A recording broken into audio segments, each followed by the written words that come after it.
चलिए, नीट के बाद अब बात कुदरत के उस कहर की जिसकी चपेट में इन दिनों आधा हिंदुस्तान आ चुका है। मैदानी इलाके हो या फिर पहाड़ी इलाके, सभी इसकी ताप में इस वक्त झुलस रहे हैं। ना दिन में राहत मिल पा रही है, ना रातों को सुकून है। मैं बात कर रही हूँ भीषण गर्मी की, जिसकी चपेट में उत्तर और पश्चिम भारत इस वक्त झुलस रहा है। इस बार हीट स्ट्रोक ने अपने पिछले सारे रिकॉर्ड्स तोड़ डाले हैं। दिल्ली वालों को दोहरी मुसीबत झेलनी पड़ रही है। दिल्ली के लोगों को इस जानलेवा गर्मी में पानी के संकट का भी सामना करना पड़ रहा है। और ये हम लखनऊ की तस्वीर दिखा रहे हैं। दोपहर में भी देखिए किस तरह से लोग अपने आप को ढककर चल रहे हैं। लू के थपेड़े लोगों पर ऐसे पड़ रहे हैं मानो झुलसा दें। इतनी भीषण गर्मी पड़ रही है कि पिछले सारे रिकॉर्ड्स गर्मी ने तोड़ दिए हैं। तो देखिए, अभी सूरज की किरणें आसमान से आग का गोला बनकर बरस रही है। सूरज की तपिश में लोगों का जीना मुश्किल हो गया है। पिछले 65 साल में जून में इतनी गर्मी कभी नहीं पड़ी है। दिल्ली में भीषण गर्मी और लू से पिछले 24 घंटे में 5 लोगों की जान जा चुकी है। यूपी की अगर बात करें तो यूपी में 111 लोगों ने अपनी जान गंवाई। बिहार में भी पिछले एक दिन में 29 लोगों की जान चली गई। सूरज का ये सितम कब तक जारी रहेगा, इसका जवाब न सरकार के पास है, न ही मौसम विभाग के पास, क्योंकि समय के पहले केरल में दस्तक देने के बाद मॉनसून ठिठका हुआ है। उसकी रफ्तार पर फिलहाल ब्रेक लग गई है। जब तक मॉनसून पूरी रफ्तार से उत्तर भारत तक नहीं पहुंचता, लोगों को राहत मिलने की कोई उम्मीद फिलहाल तो नजर नहीं आ रही है। दिल्ली एनसीआर में भी गर्मी जानलेवा साबित हो रही है। दिल्ली में लू के कारण पिछले 24 घंटे में 5 लोगों की मौत हो गई है। इनमें एक मौत राम मनोहर लोहिया अस्पताल में हुई। सफदरजंग अस्पताल में बुजुर्ग महिला समेत 2 लोगों ने दम तोड़ दिया। तो एलएनजेपी में एक शख्स की जान भी लू के कारण जा चुकी है। वहीं एम्स की इमरजेंसी में एक मरीज को लू लगने पर लाया गया था, जिसे डॉक्टर्स ने मृत घोषित कर दिया। आरएमएल अस्पताल के डॉक्टर्स के मुताबिक पिछले 24 घंटे में अस्पताल में 11 लोगों को भर्ती किया गया, जिसमें एक की मौत हो गई, जबकि 6 लोग वेंटिलेटर पर हैं।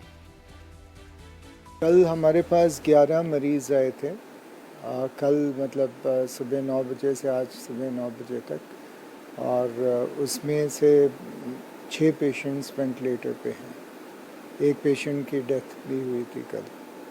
तो पिछले 24 घंटे में आरएमएल में एक पेशेंट की हीट वेव से मौत हुई, मतलब सस्पेक्टेड हीट स्ट्रोक से डेथ हुई है। एंड बाकी जो है वो 6 पेशेंट्स वेंटिलेटर पे हैं। टोटल 11 मरीज आए थे। तो दिल्ली समेत पूरा उत्तर भारत और पश्चिम भारत क्यों इतना तप रहा है, इसका जवाब किसी के पास नहीं है। लेकिन दिल्ली वाले कितनी मुश्किलों का सामना कर रहे हैं, ये मैं आपको बताती हूँ। दिल्ली वाले दिन में झुलस रहे हैं तो उन्हें रातों को भी राहत नहीं मिल रही। कल दिल्ली के पिछले 12 साल की सबसे गर्म रात थी। कल दिल्ली का न्यूनतम टेम्परेचर 35.2 डिग्री दर्ज किया गया, जो सामान्य से 8 डिग्री ज्यादा है। इसके पहले 2012 में दिल्ली का सबसे अधिक न्यूनतम टेम्परेचर 34 डिग्री दर्ज किया गया था। वैसे 24 घंटे पहले भी दिल्ली में रात का टेम्परेचर 33.8 डिग्री दर्ज किया गया था।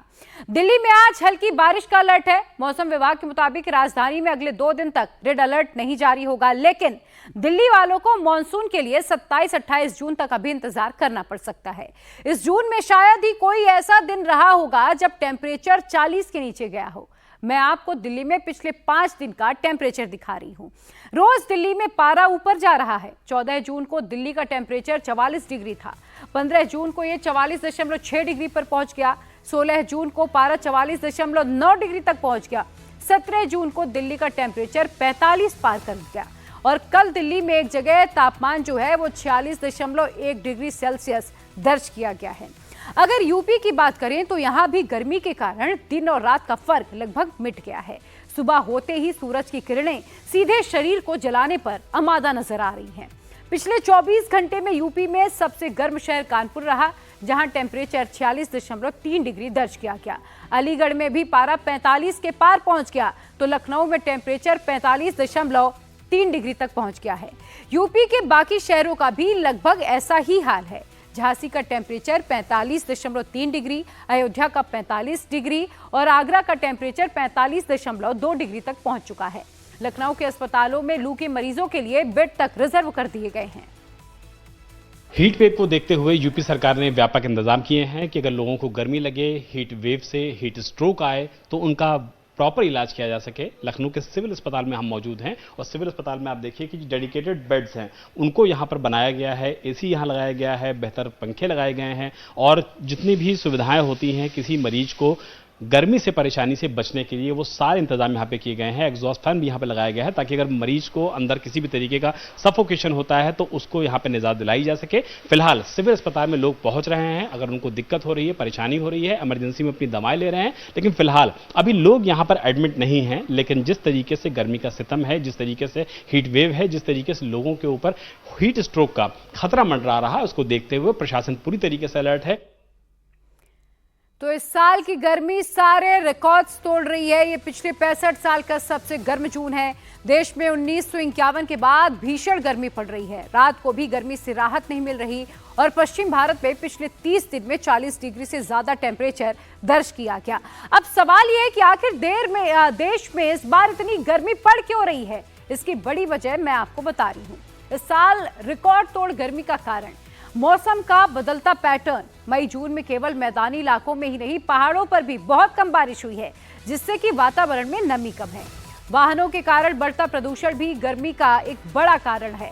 साथ ही लोग गर्मी से बचने के लिए जिस एसी का सहारा लेते हैं वो भी गर्मी बढ़ाने का एक बड़ा कारण बनती जा रही है। पूरे देश में गर्मी को लेकर हाहाकार मचा है, लेकिन दिल्ली में पानी के लिए मारामारी मची है। इस पर सियासत भी खूब हो रही है। आज सुबह दिल्ली बीजेपी के नेताओं ने आपके खिलाफ प्रोटेस्ट किया, लेकिन दिल्ली के जल मंत्री आतिशी ने ऐलान कर दिया कि अगर पीएम मोदी हरियाणा से दिल्ली के कोटे का पानी रिलीज नहीं कराते तो वो 21 जून से अनशन करेंगे। प्रधानमंत्री नरेंद्र मोदी जी से ये विनम्र निवेदन किया है कि वो दिल्ली के लोगों को पानी दिलवाएं, वो चाहे हरियाणा से दिलवाएं, वो कहीं से पानी दिलवाएं, लेकिन अब उनको किसी प्रकार से दिल्ली के लोगों को पानी दिलवाना होगा। परंतु अगर 21 तारीख तक दिल्ली वालों को अपने हक का पानी नहीं मिलता, अगर दिल्ली वालों को ये 100 MGD पानी नहीं मिलता, अगर दिल्ली में 28 लाख से ज्यादा लोग इस तरह बूंद बूंद पानी के लिए तरसते रहे, तो फिर 21 तारीख से मुझे पानी के लिए सत्याग्रह शुरू करना पड़ेगा, मजबूरी में करना पड़ेगा और मैं 21 तारीख से अनिश्चितकालीन अनशन पर बैठूंगी।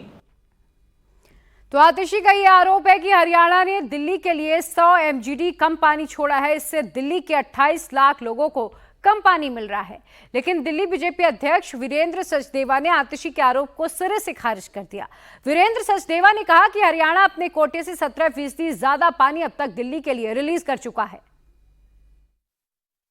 इनको आमरण अनशन पे बैठना चाहिए। आतिशी मार्लेना को अपनी ही आम आदमी पार्टी सरकार के खिलाफ, जिसने भ्रष्टाचार किया, जिसने चोरी किया, जिसने पानी को बेचने का धंधा बनाया है, हिम्मत तो बैठे आमरण अनशन पे, लेकिन अपने एक विधायक के खिलाफ नहीं बोलेंगे, जबकि हमने साक्ष्य दिए कि इनके विधायक पानी बेचने का धंधा करते हैं।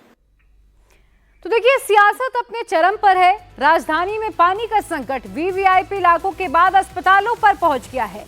नई दिल्ली के 3 बड़े अस्पतालों राम मनोहर लोहिया, लेडी हार्डिंग और कलावती सरन चाइल्ड हॉस्पिटल में पानी सप्लाई कम हो गई है। और इसी के साथ यहां पर रुक रहे एक छोटे से ब्रेक के लिए। ब्रेक के उस पार आपको लौटेंगे तो बताएंगे जम्मू कश्मीर में कहां सेना के चक्रव्यूह में फंसे दहशतगर्द।